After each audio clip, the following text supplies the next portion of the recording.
Hey, what's going on, everybody? Welcome to the Corcoran Entertainment Show. I'm your host today, Frankie Corcoran. It's great to be here today on this lovely winter day. We are slowly inching towards the end of winter. Hopefully soon anyway, because I can't take one more day of this. So yeah, we got a really good show today for you here. For those of you watching the video version, do not mind this crooked ass sign. Every time I set it up a certain way, and then the bottom of the stand started to slide out. And now it's tipped, but it's fine. You guys just listen to these anyway. And I need a bigger space. I need a much bigger space. So oh, it's fine. It's fine. It's fine. I would do this show even if I was in the sewer somewhere. So that's just my dedication to you guys and how passionate I am about this stuff. So I'm very excited to for y'all to hear this episode today. We are joined by Mr. Stephen Puddle. He's been the artistic director of the Performers Theater in Sackville since 2007, having directed and acted in many shows over the years. And he's here today. He's going to talk a little bit about his experiences, some of his favorite plays, and he's also going to be letting us know what is in store for his company this coming season and his shows and when you can catch them. And also, I'll let you guys know that he is also looking for some actors for a show that we will talk about in this episode. So stay tuned for that and some more details to come. And so we will also be discussing what exactly makes a good play, and also what are some of the standout performances that we've seen in movies over the last couple of years. It was recently the Oscar nominations were just recently came out, so we'll be discussing that a little bit at length. And yeah, so thank you all for joining us today. It's great to be here, guys. It really is. And this is episode 7 now. I'm just so honored that we're still doing this. And I mean, obviously, I mean, things might be a little, I mean, like, here we are, we're still doing this in my bedroom, so things might be looking like this for now. I don't, and but hopefully I'm hoping soon that we'll be able to start doing some more in-person episodes, and it's just a matter of working around, you know, COVID and all this stuff like that. And it's just if I hear that word one more time, I'm gonna puke, even though it's hard to avoid. It's hard to avoid just that word. But yeah, so enjoy the show, guys. It's a good one.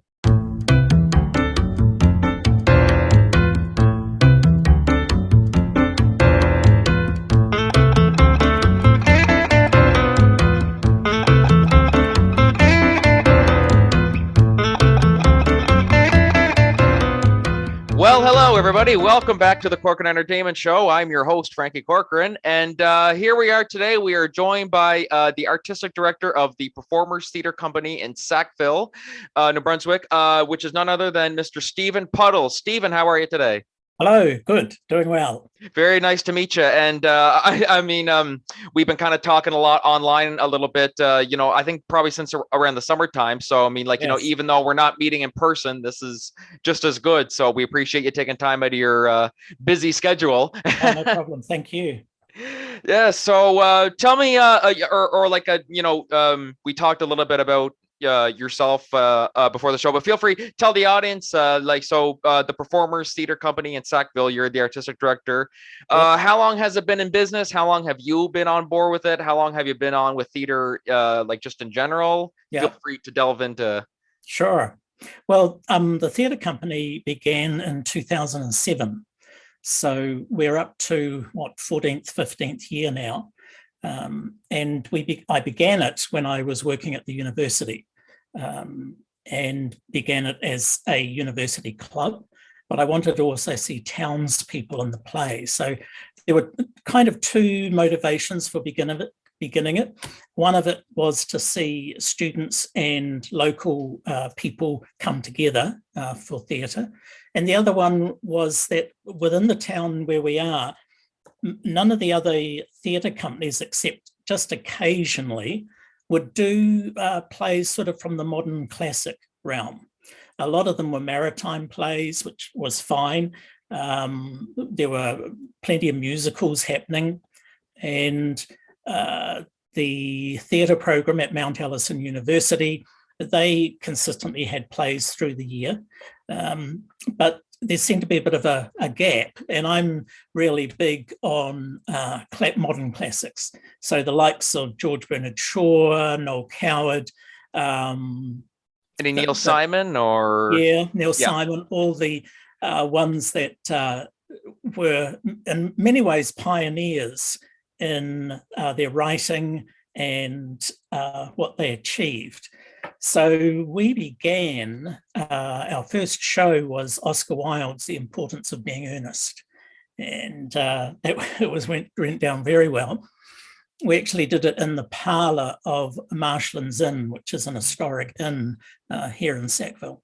Oh, okay. And it was part of the university for, it would have been 3.5 years. And then I was overseas for a year and came back, and I left my job at the university. And so we moved it into a place of being Sackville's community theatre. The town doesn't have one. And there were different, as I said, there were some theatre companies, but one was kind of a professional company, and also what was coming out of the university. And for a few years, about 4 years maybe, in the summer, high school students got together and began creating summer shows. And so we just slotted into this place of community theatre, and we've been going ever since. And we've done all kinds of shows. Toad of Toad Hall, Enchanted April, we've done Canadian, we've done international. Norm Foster, or? We haven't done any of his yet, but I'm sure he's really good. Love Norm Foster. I'm sure we will. Yes, I've read his work. We did a Canadian play called The Elephant Song. Who wrote that one? Sorry. Who wrote that one? Oh gosh, who wrote it now? So many. I can't remember his name. I'd have to look it up. Oh, okay, yeah. Yeah, but just excellent play. And I think for me, I came from New Zealand to live in Canada. And so a lot of my roots in theatre were more British because of the British influence in New Zealand theatre for many years before New Zealand began to get their own identity in theatre.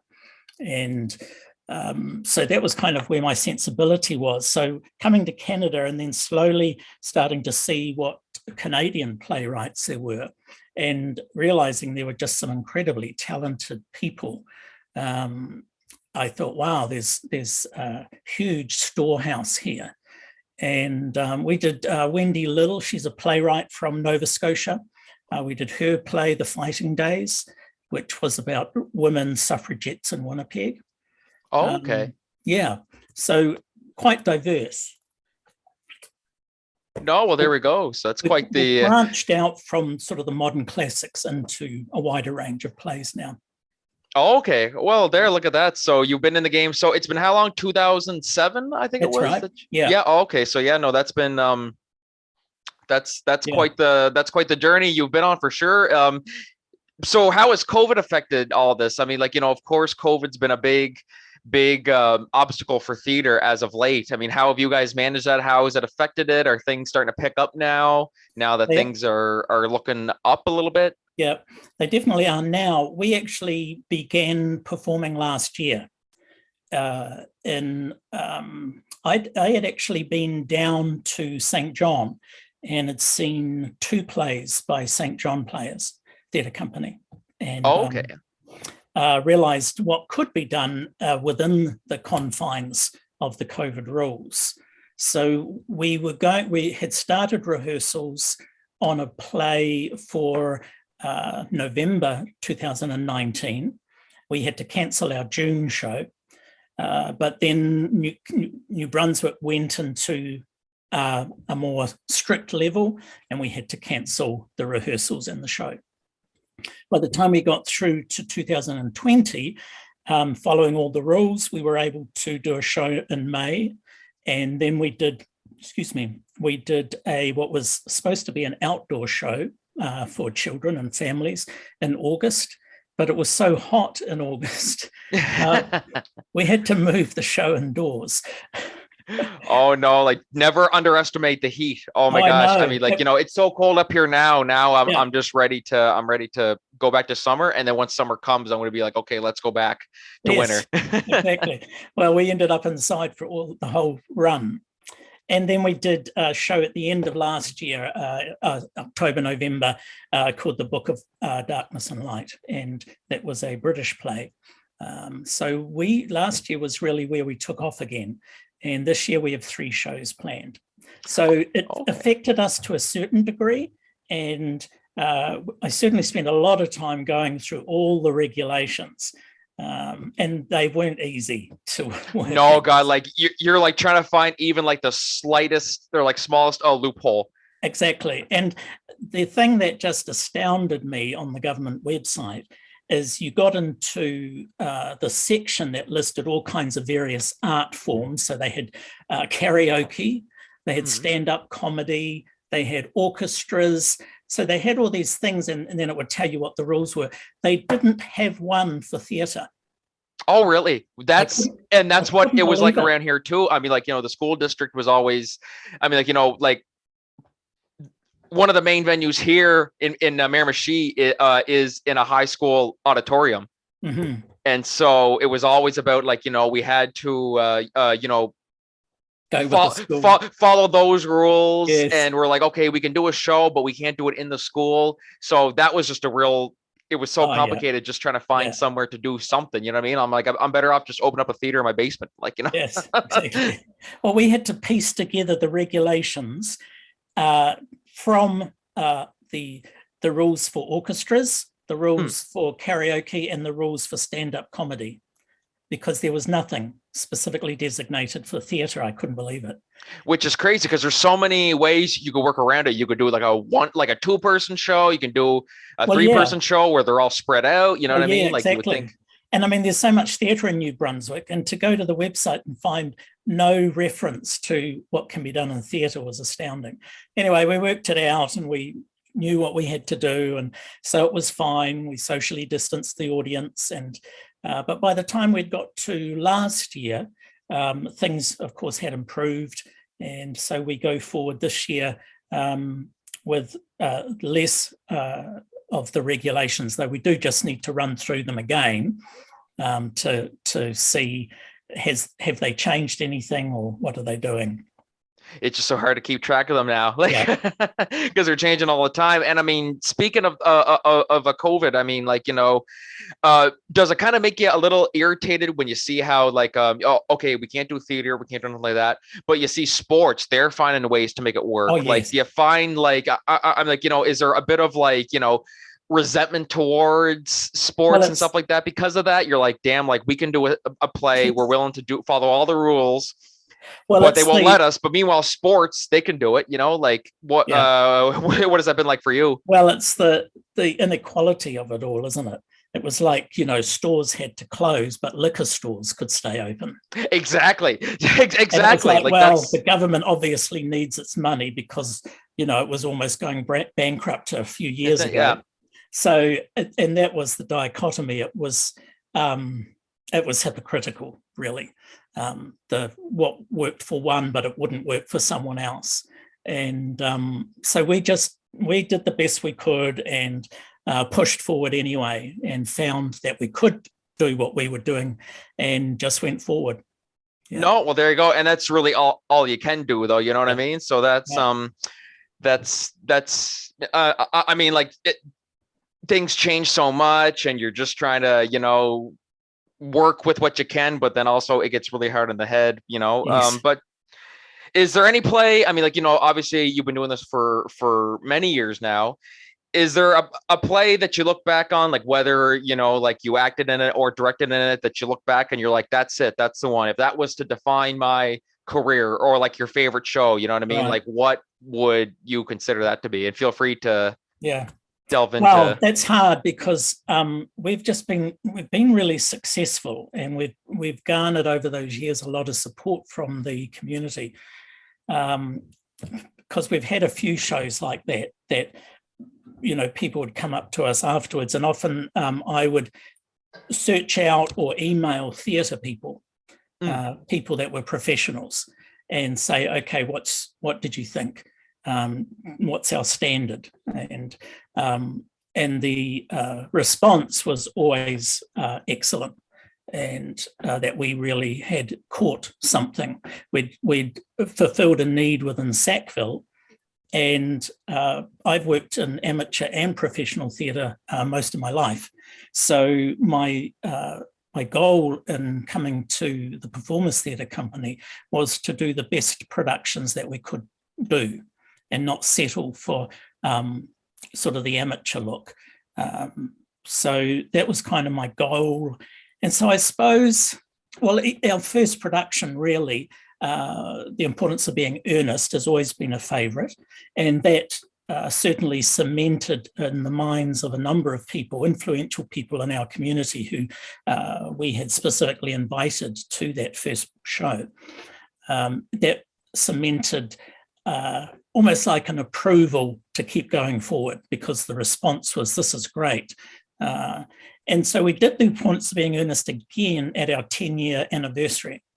Oh, okay. And I had the chance to play Lady Bracknell, and that was a great moment for me. Lady Bracknell is an amazing role, and the tradition in theatre through the years has been a man often plays the role, and David Suchet had just played it on the London stage. Oh, okay. Yeah, I mean, gosh, who else has played it? Jeffrey Rush, the Australian actor. Oh, Barbosa in Parts of the Caribbean, right? Yeah, that's right. He's a jack of all trades in acting. Yeah, exactly. So that was our 10th year production.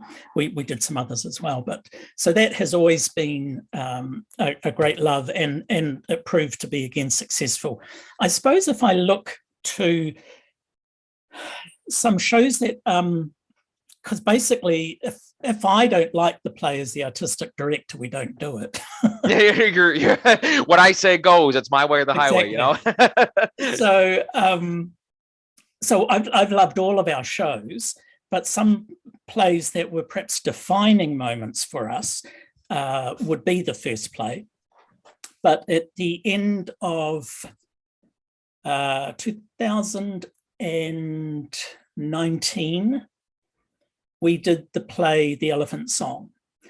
And that was our first show with a very serious theme.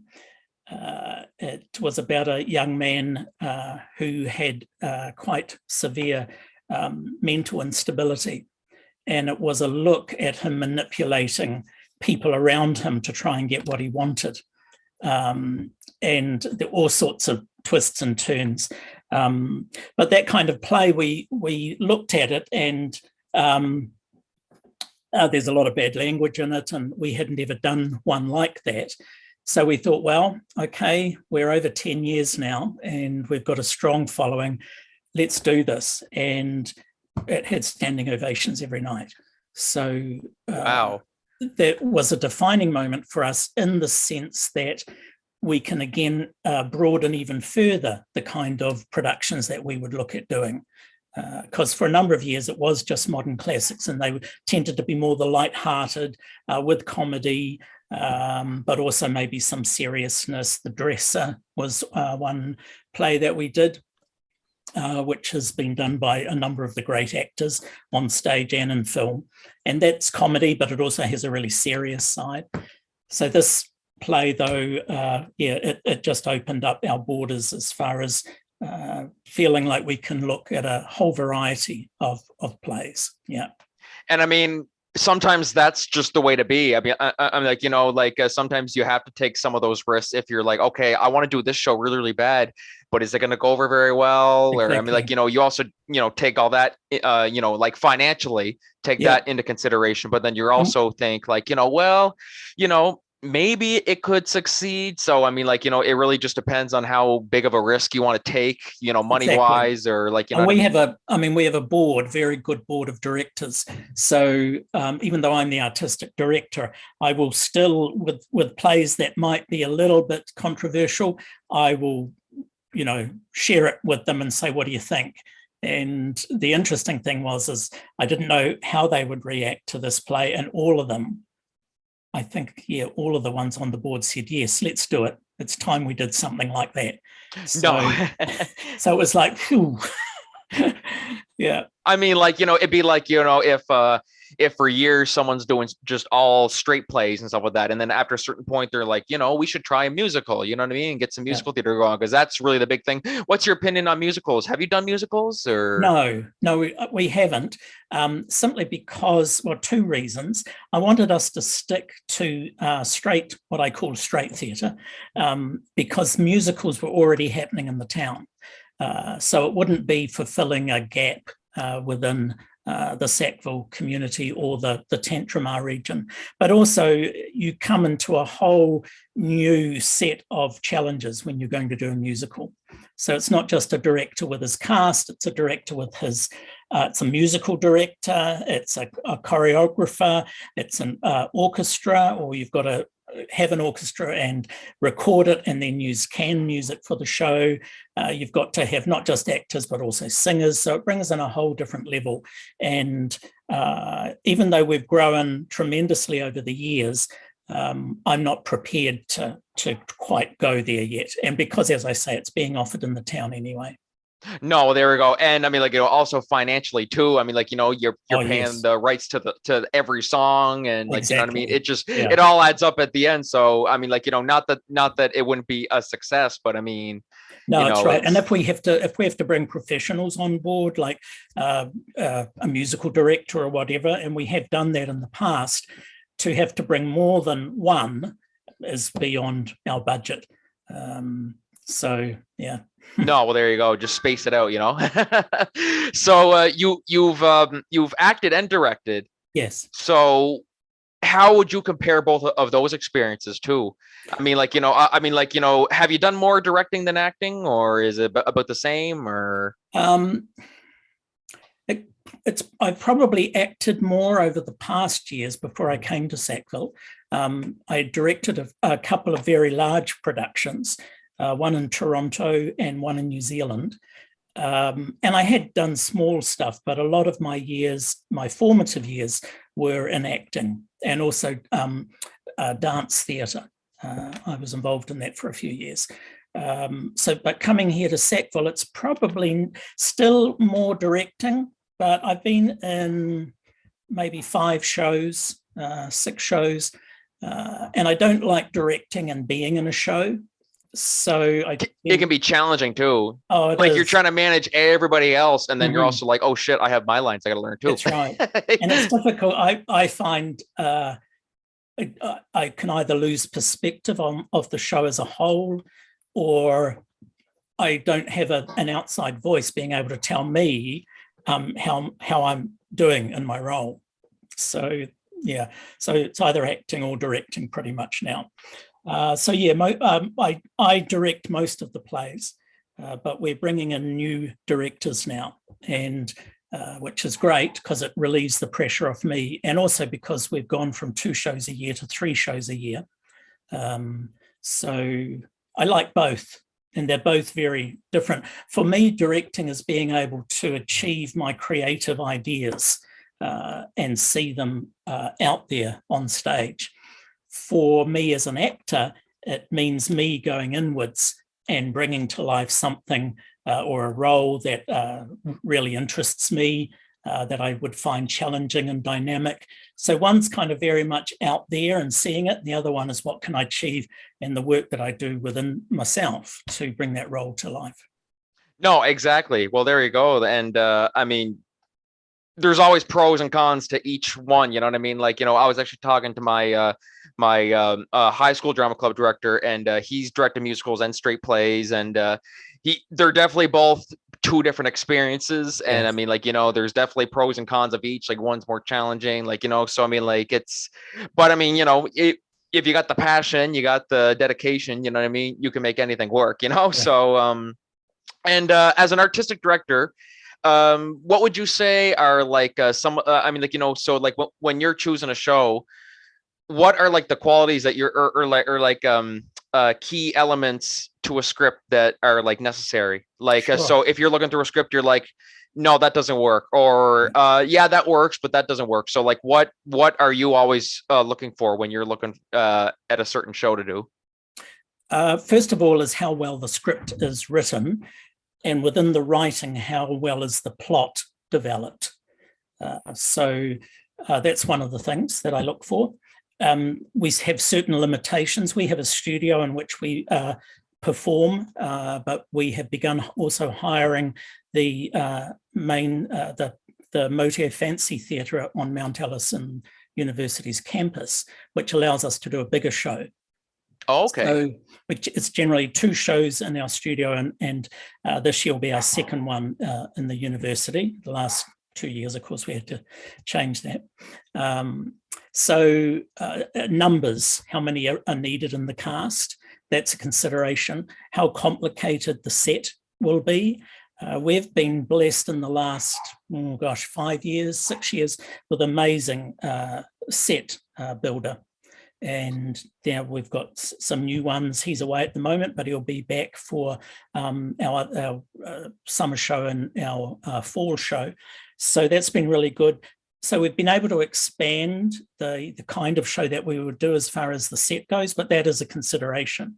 So if like I just was reading a script recently, and I had read part of it a while ago, and it required a water wheel. It was a very rustic house, and it's actually a comedy murder mystery. Oh, okay. But part of the set was this water wheel. And when I first began reading it, and I thought, oh, it's got potential, and we got through. And then I thought, oh gosh, a water wheel. No way. This went like, hey, you know, this is pretty easy. And then the water wheel, like, well, shit, like, we gotta go out to the drawing board. Yes, I think he did put in there how to do it without the water wheel. But that's actually an interesting play, because when I was doing a second reading of it just recently, it's a very convoluted script. It's not bad, but you have to be really, really focusing to actually understand what's going on, because at one moment there are actors in a play being directed by an actor who's playing the director. Okay. And then the rest of the time they're acting out the play for the audience. And they do this crossing backwards and forwards. And at times you've really got to focus. And so when I was looking at that, I got to this point, and after the end of, was it Act 2? I thought, I'm not sure what's going on here. So I just put it down. So yeah, those would probably be the main criteria. Obviously, the theme of the play, I would read some plays and I would think, no, that's just not us as a theatre company, or that I don't think that would appeal to our audience. But yeah, I suppose that's probably the main things that I look at. Okay, well, there we go. You mentioned like a how many people in a cast? What's the biggest play you've done in terms of like how many people in the cast, and what's your take on like, you know, like what's your limit, I guess? The most we've had was 11 or 12, I think. So if I had to do an average through the 15 years would probably be around 7 is our average. Oh, okay. But we've done it with casts as low as 2, as cast with 3, but 11 or 12 is our biggest cast, and I probably wouldn't go over that. We have a bit of a challenge coming up in November in the play that we're doing. It's a cast of 9, but 8 of them have to be men. Oh, okay. So only 1 woman. So when I was reading this and thinking, I really like this, and this is touching on some important issues, but in the back of my mind was getting 8 men. Okay, so I began counting up in my hand all my regular actors, and then pushed it a bit further and thought, who else could I rope in for some of the really small roles? Because there are a couple of just, 3-4 lines and that's it. So I think we'll get there, but eight men is a big ask. It must be a bit of maybe a bit frustrated if there's a certain script that you're like, okay, I really want to do this. I really want to do this, but crap, I don't have enough people for. It'd be like if you were doing, let's say, like Little Women or something like that. Yeah. Crap, I don't have any women in my cast, and I want to do this play so bad. Exactly. So that's got to get frustrating too. Yeah. Is there a certain point where you're like, okay, I want to do this script, but I don't have the people for it? Like, do I just wait, or do I do it with who I got, or how would you manage that? I've done that. And I've just thought, okay, I'm going to do this, and somehow we're going to find the actors. So we've never not done a play because of not being able to find the cast. Some of them at our book, at the show we did at the end of last year, the Book of Darkness and Light, required a young teenage, sort of late teens actor, a female who was also a ballet dancer. And she had to be a good quality ballet dancer. And we were up to, I think, 2 weeks before opening. 2 weeks, yeah. And we still didn't have anyone. Oh. And so at that point, we're then thinking, okay, how do we change the script? How do we alter this? And I'd been in touch with the playwright for quite some months. And I knew that he would give us permission to make the changes. And then one of the cast said, I think I've got someone for you. Brought in this wonderful student from Mount A, beautiful dancer, just had incredible look for the role. And she's now in our coming show and wants to audition for our summer show. So, okay. So that was an example of, oh, wow, that was really close. No, you even mentioned that you're in touch with like the playwrights of the plays you and stuff like that. That's gotta be so easy, eh? I mean, like, because if you're reading a certain script, let's say you're doing a Neil Simon show or a Georges Kaufman show, you're looking at it, you're like, so what did he mean by this line? Right. Well, we were yeah. It doesn't always happen because of the fact you always work through a third party for the copyrights. Oh, okay, yeah. But when we did Fighting Days with Wendy Lill, and then when we did this one, we were able to be backwards and forwards with the playwright. And the show that we did, the Book of Darkness and Light last year, the author is a British writer. He actually flew out for the opening night. Oh, wow. Yeah, the first 2 nights. He had never seen the show done outside Britain and by a company outside of what he was involved with. And also traditionally, the show was done as a one-man piece with one man and a violinist on stage. So I initially wrote to him, I said, we would like to do this as a full production. How do you feel about that? And he was all for it. And he was an amazing guy. His name is Adam Robinson. Oh, okay. And he was so obliging to us in the changes we needed to make in order to make it a full production. We kept the script pretty much as it was. We had to change a few words that would be known in Britain, but probably wouldn't be known to a Canadian audience. Anyway, it was a huge success and he loved it. And he saw the first 2 shows. He spoke with the cast. He did a playwriting workshop, and the whole experience was wonderful for all of us. Yeah. Well, that's good. Like, great that they're so accommodating. I mean, some people would it be? I mean, like, hey, like, we want to change this part in the script because we don't have a certain actor. No, do it how we do it, or you can't do it, kind of thing. So it's great that they're so accommodating and understanding. And we have had at times with one Canadian playwright, we did his show, wonderful show, one-woman show, but his representative was the proverbial pain in the ass. And I don't know if he realized what was happening, because this guy was so difficult. And I think, and then a friend of mine actually did this show, an actress in the UK, and she had a terrible run around with him. And I can't remember whether it was her or then another member of our company who ended up having him as a dramaturg for some of her scripts. But somewhere along the line, the message got through to him and said, do you realize what's happening with this guy who represents you? So you get that, and that's really difficult because it's if you encounter that too much or too severely, you consider not doing the show.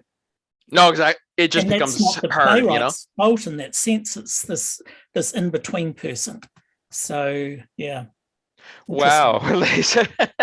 It's definitely not not a job where it's all sunshine and rainbows. Oh no. Every day is great. We've had a desire to do some plays, and when we've gone through to the copyright holder or to the author, they've refused us. And usually it's because they are thinking about bringing the play to Canada. So one was an American play, one was a British play. So we were refused on 2 because they wanted to bring it to Canada, which we find really funny. Because I don't think, if they were going to bring it to Montreal or Toronto or Vancouver to some professional company there, I don't really think Sackville, New Brunswick is a threat to that happening. And of course, the interesting thing is you keep an eye on theatre. None of those plays have been performed in Canada yet. And we're talking from about three or 4 years ago. Okay. So none of them have been brought to Canada yet. Wow. So it kind of makes you think I guess they're not that interested in seeing their stuff performed. If they keep it that tightly, keep the hold on it so tight. No, well, there you go. I mean, just depends, I guess, feel free to tell us now, what projects are you doing this coming year? You guys got a pretty busy season ahead of you. Feel free to tell our audience, if they're in the area, where can they catch you guys? Well, we have The Hound of the Baskervilles, the classic Sir Arthur Conan Doyle script from Britain, it's a Sherlock Holmes script. And The Hound of the Baskervilles was probably his most popular novel. And so we're bringing that to the stage in the end of May for 2 weeks. And then in the beginning of August, we're doing the spoof of the classic thriller, The 39 Steps. Oh, okay. So 39 Steps was written back in I think the 20s or 30s. And then it was made into a movie. Alfred Hitchcock made it into almost like a film noir movie. And I saw it in London 6-7 years ago. This new script that had been done, performed with 4 actors, and it's a spoof and a farce on the whole thing. And it was just brilliant. And so I bought the script. I began reading it and thought, wow, this is really complicated. And I was reading and couldn't get my head around some of the action because there's a lot of action. So I put it aside. And then last year I picked it back up again. And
time.